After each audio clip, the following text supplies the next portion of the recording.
Hello guys! ఈరోజు నేను cult fit యొక్క థ్రెడ్‌మిల్ అయితే అన్బాక్స్ చేయబోతున్నా. ఇదైతే మొత్తం నాకు సింగిల్ బాక్స్‌లో అయితే వాళ్ళు ఇచ్చేసారు. సో, ఈ బాక్స్ ఓపెన్ చేయగానే మొత్తం మనం ఇక్కడే ప్యాక్ చూడొచ్చు. ఇదైతే వాళ్ళు ఇచ్చిన టూల్ కిట్. ఈ టూల్ కిట్ అయితే మనం మొత్తం అసెంబుల్ చేసుకోవచ్చు. దీనికి ఇంకా ఎక్స్టర్నల్ టూల్ కిట్స్ అయితే ఏమీ అవసరం లేదు. ఇంకా ఈ మెటీరియల్ అయితే చాలా హెవీగా ఉంది బేస్. నేను మా వైఫ్ కష్టపడి అయితే దీన్నైతే ఓపెన్ చేసాం.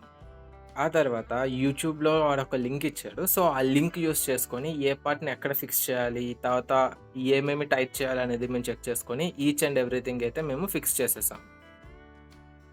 ఈ థ్రెడ్‌మిల్‌తో పాటు మాకొక మసాజర్ కూడా ఫ్రీగా ఇచ్చారు. ఇదేంటంటే మేము థ్రెడ్‌మిల్‌కి ఫిక్స్ చేసి బ్యాక్‌కి మసాజ్ చేసుకోవడానికైతే యూజ్ అవుతది. ఈ మసాజర్‌కి కూడా వీళ్ళు గుడ్ క్వాలిటీ ఆఫ్ మెటీరియల్‌ని అయితే యూజ్ చేశారు. సో, ఇది మా ఫైనల్ అవుట్‌పుట్ ఆఫ్ థ్రెడ్‌మిల్. దీని యొక్క పర్ఫార్మెన్స్ ఇంకా ఆప్షన్స్‌ని నేను తర్వాత న్యూ వీడియోలో అయితే చూపిస్తా. ఇంకా ఈ థ్రెడ్‌మిల్ యొక్క బిల్డ్ క్వాలిటీ గానీ, పర్ఫార్మెన్స్ గానీ అన్నీ అయితే సూపర్‌గా ఉన్నాయి. మీకు ఈ వీడియో నచ్చినట్టయితే please do like, share and subscribe.